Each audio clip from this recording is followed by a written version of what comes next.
हरियाणा में pre semen की तैयारियां शुरू हो गई हैं। 2029 के चुनाव से पहले हरियाणा में प्री सीमन लागू हो जाएगा। अभी हरियाणा विधानसभा में 90 सीटें विधानसभा की हैं और 10 सीटें लोकसभा की हैं। आने वाले लोकसभा चुनाव से पहले हरियाणा में लोकसभा की सीटें बढ़कर 14 हो जाएंगी और विधानसभा की 126 सीटें हो जाएंगी।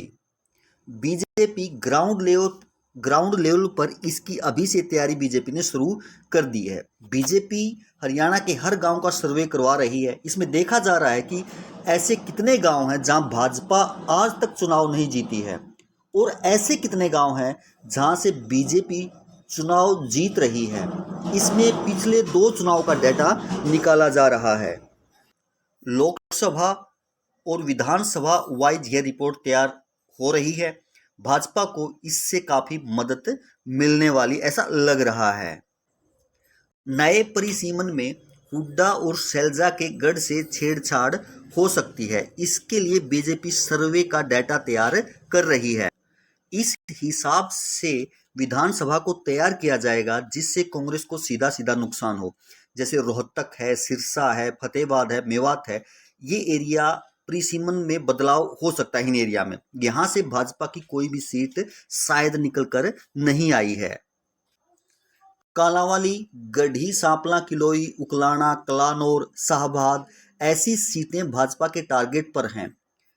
हुड्डा की विधानसभा सीट गढ़ी, सांपला, किलोई को रिजर्व किया जा सकता है। कलानौर को जनरल सीट में बदला जा सकता है। इसी तरह अहमदाबाद विधानसभा से दड़बा या चोपता नई विधानसभा निकाली जा सकती है। हिसार लोकसभा से उचाना हल्के को बाहर कर जींद लोकसभा क्षेत्र में मिलाया जा सकता है। आज की स्थिति में यदि हरियाणा के मौजूदा हाल में देखें तो हरियाणा में 22 जिले, 72 उपमंडल, 93 तहसील, 50 उप तहसील हैं, 142 ब्लॉक हैं। शहर और कस्बे मिलाकर के 154 आते हैं, जिनमें से आप देखें तो 6,841 गांव हैं और टोटल ग्राम पंचायतों का यदि हम जिक्र करें तो 6,212 निकल करके आती हैं। और यदि नगर निगम देखें तो हरियाणा में 10 नगर निगम हैं, नगर परिषद 18 हैं, नगर पालिका 52 है। जो अभी लोकसभा की 10 सीटें हैं उनमें से यदि ये देखें तो आरक्षित सीटों में 2 आती हैं और 90 विधानसभा की जो सीटें हैं उनमें आरक्षित सीट की संख्या 17 है। प्री सीमन के बाद का यदि माहौल देखें तो लोकसभा सीट 14 हो जाएंगी जिनमें 3 आरक्षित सीटें रहेंगी। विधानसभा की 126 हो जाएंगी जिनमें 25 आरक्षित सीट रहेंगी।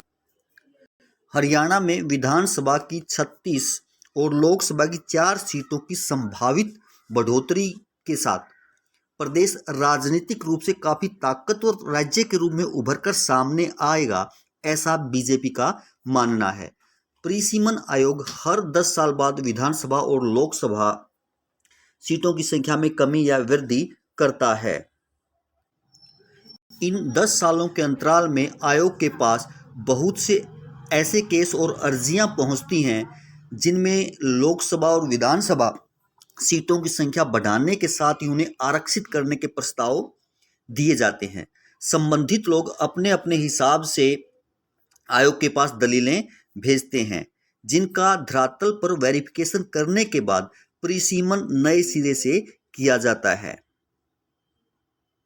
तो इस प्रकार आपने देखा कि हरियाणा का जो प्री सीमन है इस प्रकार के से होगा और 2029 की इलेक्शन से पहले ऐसा संभव है।